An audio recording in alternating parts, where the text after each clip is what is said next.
Ok, dans cette vidéo, on va répondre aux DM que je reçois le plus sur Instagram. On me demande tout le temps, j'ai une tendinite, je fais quoi? Mais est-ce que tu es sûr d'avoir une tendinite? Eh bien, on va le vérifier en quelques minutes. Parce qu'avant d'essayer de soigner une tendinite, il faut d'abord être sûr que tu en aies une. Là, tu vas répondre à 12 questions simples et tu sauras si ta douleur vient d'une tendinite ou pas. Ce que tu vas apprendre aujourd'hui peut littéralement t'éviter des semaines à faire les mauvais traitements. Et donc, c'est la première étape. Ai-je une tendinite? Et on va vérifier ça en calculant le score tendinite BOV que j'ai créé. Voilà, j'ai mis mon blast dessus, tout le monde met son blast sur les trucs, et bah moi aussi. Et avec ça, tu vas pouvoir savoir si tu as une tendinite ou pas. Donc, on va voir tous ces items là.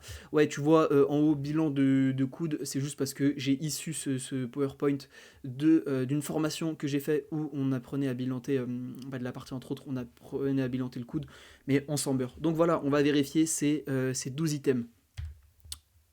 Oui, pardon, je t'explique juste avant ça le fonctionnement. Donc tu vas avoir plusieurs affirmations, plusieurs descriptions. Si tu corresponds à la description ou pas, eh bien tu prendras un point et à la fin ton score ce sera, comme il y a 12 questions, ton score correspondra au point que tu as pris sur 12. Ok. Donc la première chose c'est tu as mal en regard d'un tendon. Donc déjà il faut que ta douleur en regard, ça veut dire que ta douleur soit localisée au niveau d'un tendon, sur une zone où se trouve un tendon. Ok. Donc tu sais pas forcément l'endroit où sont les tendons qui peuvent être en jeu, mais t'inquiète pas, on va le voir juste après là pour les tendons les plus fréquents, dans le deuxième point. Ok. Donc voilà, ce point là, tu vas pouvoir le voir avec ici parce que ça se combine assez bien.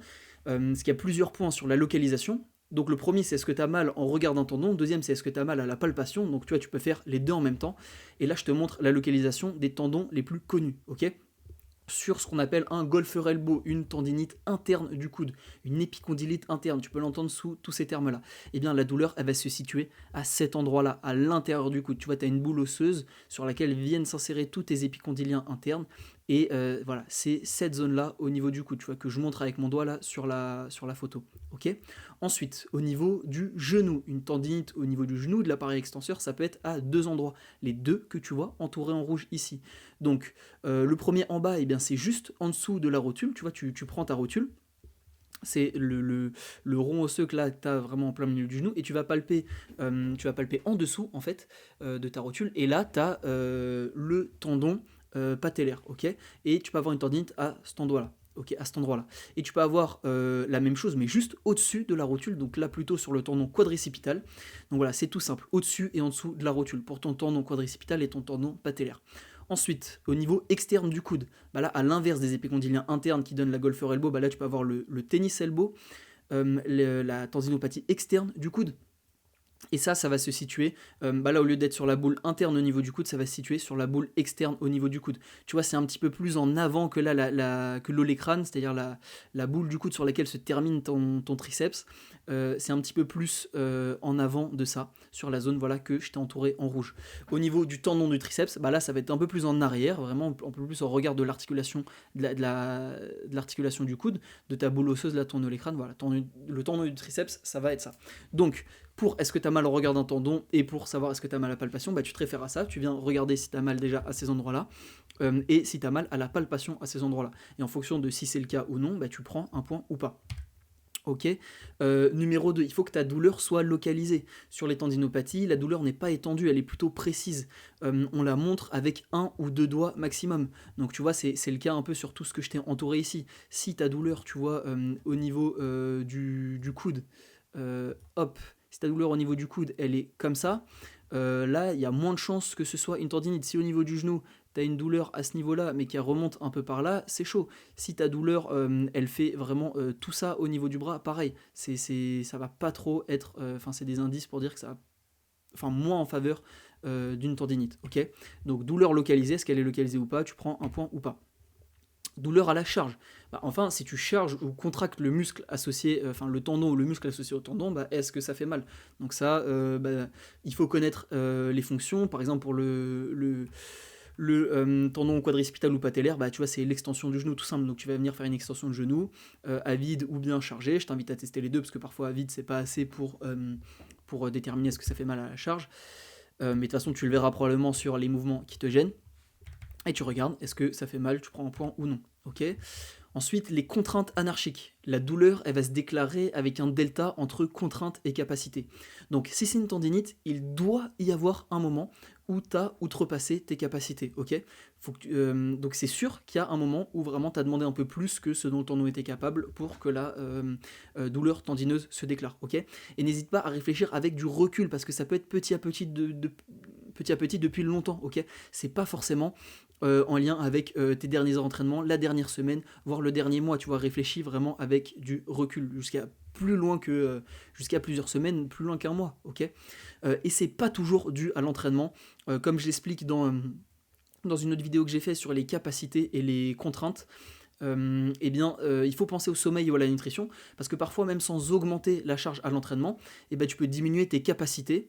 Par exemple en dormant pas assez ou en étant en déficit pendant trop longtemps, déficit calorique, en étant sous nutrition, ou en manquant de glucides ou de protéines, qui sont des choses importantes pour les tendons, et même sans augmenter la charge externe, tu peux réduire toi tes capacités, donc créer un delta entre capacité et contrainte qui fait que tu peux te blesser, ok.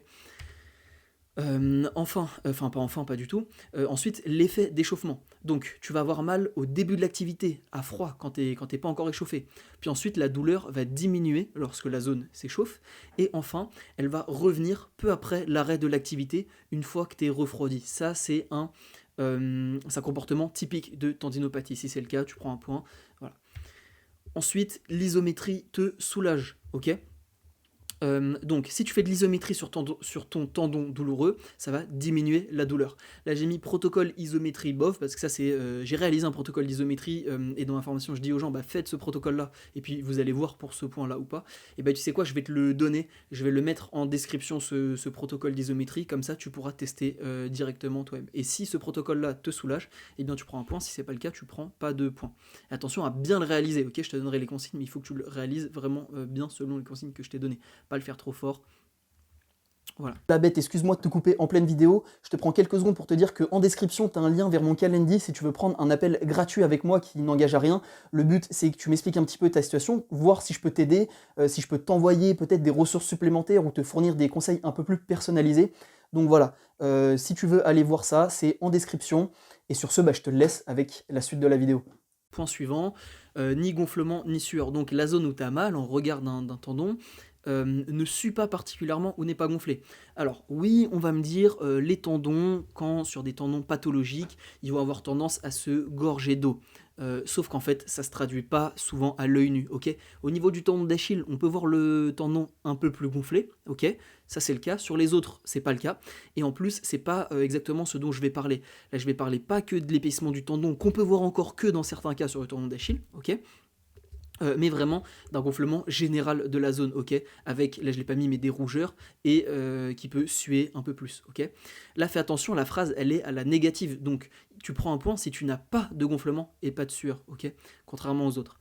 Point suivant, les sensations neuropathiques. Donc là, pareil, c'est la négative. Si tu n'as pas de sensations neuropathiques, tu prends un point. Si tu as des sensations neuropathiques, des douleurs neuropathiques, tu ne prends pas de point parce que ça va écarter de l'hypothèse que tu es une tendinite. Okay, et tu vas dire, mais comment regarder ça? Avec un questionnaire tout simple. Et ça, je l'ai mis juste. Là, on va pouvoir le faire ensemble, ce questionnaire-là. Okay, donc, première question du questionnaire, est-ce que ta sensation douloureuse elle présente une ou plusieurs des caractéristiques suivantes? Donc le questionnaire, tu vas voir, là il est sur... donc de base il est sur 10, moi je l'ai mis sur 9 là, avec la version que je vais te présenter. Donc chaque fois que tu mets oui, tu prends un point, c'est tout. Et attention, ça c'est à dissocier des points du score tendinite BOV. Hein. Là c'est un questionnaire qui va pouvoir te dire est-ce que tu as un point ou pas.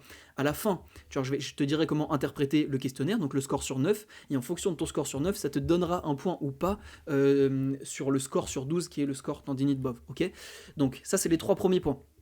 Est-ce que tu es concerné par de la brûlure? Donc vraiment la sensation qu'on te brûle, hein, la peau ou un peu plus profondément. Est-ce que, c'est un peu coupé, est-ce que tu as une sensation de froid douloureux? Donc vraiment comme ça, une sensation de froid qui fait mal. Est-ce que tu as des décharges électriques? Ok. Et je te parle pas de douleur vive, je te parle vraiment de sensation de décharge électrique. Ok. Voilà, et tu prends un point à l'intérieur du questionnaire DN4 pour chacun de ces items. Ensuite, et ça, tu réponds, là tu vas voir que toutes les sections d'après, tu réponds que si tu as mis oui aux sensations d'avant. Si tu as mis non à tous les endroits ici, et ben tu peux direct, tu as déjà 0 au questionnaire et tu peux passer à la suite. Ok, tu n'as pas de douleur neuropathique. Si tu as mis oui à la réponse précédente, eh bien tu peux faire cet item-là. La sensation douloureuse est-elle associée dans la même région à un ou plusieurs des symptômes suivants? Des fourmillements, des picotements, des engourdissements, des démangeaisons. Pareil, tu mets oui et tu prends un point sur le questionnaire pour chaque oui. Enfin, et ça c'est la même chose, tu réponds que si tu as mis oui avant, le territoire où se trouve ta sensation douloureuse présente-t-il aussi une diminution de la sensation au toucher? Donc oui ou non, tu prends un point ou pas. Et le dernier point, j'ai dit enfin avant mais je me suis encore trompé, la sensation douloureuse est-elle provoquée ou augmentée par le frottement? Si c'est oui, tu prends un point, sinon non. L'interprétation, et là c'est pour le score DN4, pour le questionnaire, hein, pas pour le score tendinite BOF qu'on va reprendre juste après. Okay, donc si tu as un score supérieur ou égal à 4, tu as une douleur neuropathique. Et donc, tu ne prends pas de points sur le score tendinite BOV. Si tu as un score inférieur à 4, tu n'as pas de douleur neuropathique. Et là, tu prends un point sur le score tendinite BOV. Okay, on poursuit sur le score tendinite BOV. Tu as une relation dose-effet. C'est-à-dire que plus tu charges le mouvement qui te fait mal, plus la douleur augmente. Et si tu diminues cette charge, la douleur descend en intensité. Je te donne un exemple direct. Si une extension triceps à 10 kg te donne 4 sur 10 de douleur, et que une extension triceps à 15 kg, donc avec 5 kg de plus, augmente un peu la douleur, par exemple à 6 sur 10, mais aussi qu'une extension triceps à 5 kg, donc 5 kg de moins que les 10 de départ, te donne une douleur moins importante à 2 sur 10, eh bien c'est positif, tu as une relation dose-effet, et donc tu prends un point sur le score tendinite BOV. Ça c'est typique d'une tendinopathie aussi. Ok, la compression mal tolérée. La compression, qu'est-ce que c'est? C'est lorsque ton tendon, dans un mouvement, va venir être comprimé contre un relief osseux. Okay, il n'y en a pas sur toutes les articulations, ou en tout cas, il n'est pas très prononcé sur toutes les articulations. Okay, c'est pour ça, si tu n'arrives pas à faire ce point, bah c'est pas grave, fais ton score sur un peu moins. Mais voilà, les mouvements qui appliquent, donc c'est positif, tu prends un point si les mouvements qui appliquent la compression sur le tendon sont plus douloureux. Pour te donner un exemple, la compression au niveau du genou, si on prend toujours l'exemple du genou, c'est-à-dire que contracter ton quadriceps avec, et faire une extension de genou à partir dans une position de jambes pliées, de genoux pliés, là tu vas avoir une compression de la patella sur le tendon, ce qui n'est pas mauvais, hein, c'est physiologique, mais en général c'est un peu moins bien toléré. Donc si c'est le cas, et ben là tu as une douleur à la compression. Okay, en général, ça va correspondre à quand le tendon est plutôt étiré. Okay, au niveau du tendon d'Achille, ça va être lorsque tu es en fin de flexion dorsale. Okay, tu vois, quand tu es à la fin de la phase excentrique dans un calf raise par exemple. Okay, là tu vas être en position de compression. Okay, tiens, d'ailleurs, ça me fait penser à un point que j'ai pas mis là-dedans, mais que tu peux rajouter, tu vois, qui est typique. D'ailleurs, si tu n'arrives pas à faire, si tu sais pas exactement quel mouvement provoque de la compression sur ton tendon, bah, tu peux remplacer ce point de compression par le point que je vais te donner. Voilà, le troisième point, c'est les contractions rapides, donc les expressions de vitesse vont te faire mal. Okay, par exemple, si tu fais une extension triceps à un certain poids, que tu as pas mal, ou alors que tu as mal à 4 sur 10, et que tu fais ton extension triceps rapide, puissante, que tu fais des contractions rapides, et que ça te fait plus mal, bah ça c'est aussi typique. Souvent les tendons, et de toute manière les structures en général dans le corps, vont être plus irritables sur de la vitesse. Donc si c'est le cas, tu peux prendre un point. Ok, enfin, un autre point qui peut peut-être être difficile à faire pour toi, au pire c'est pas très grave, c'est la mécanosensibilité. Donc tu ne dois pas présenter, là c'est à nouveau la négative, plus de douleur à l'étirement d'un nerf du côté atteint que de l'autre, et surtout l'étirement du nerf ne doit pas reproduire les douleurs initiales, les douleurs que tu penses être de tendinite. Okay, pour ça, tu peux chercher, tu peux taper sur YouTube test neurodynamique membre supérieur, test neurodynamique membre inférieur, et tu peux venir les réaliser pour voir s'ils reproduisent tes douleurs ou non, et au pire, sinon, si tu fais pas ce point-là, c'est pas très très grave. Ok, voilà, on a fini avec le score BOF, maintenant on passe à l'interprétation. Donc, si tu as un score supérieur ou égal à 5, eh bien tu as probablement une tendinite. Tu peux partir du principe que tu as une tendinite, donc c'était bien une tendinite, et maintenant il va falloir traiter en tant que tendinite. Okay, ensuite, si tu as un score inférieur à 5, bah, probablement que tu n'as pas de tendinite. Après, si tu fais 2 tests de moins, bien sûr, là ce sera 5 sur 10 au lieu d'être 5 sur 12, donc tu vois, pondère un peu le truc, il te faudra peut-être plutôt que tu aies un score inférieur à 4 ou 3 pour pouvoir dire que tu n'as pas de tendinite. Ok, d'ailleurs, j'en profite pour te dire, si tu as du mal à faire ce score ou que tu le fais mais t'es pas sûr, ou bien si là tu as trouvé que tu as une tendinite et tu veux t'en débarrasser, tu veux mettre des choses en place, mais tu sais pas comment trop faire, ou t'as pas l'énergie, et si tu es freiné par une douleur, eh bien, je vais mettre en description un lien vers mon calendrier.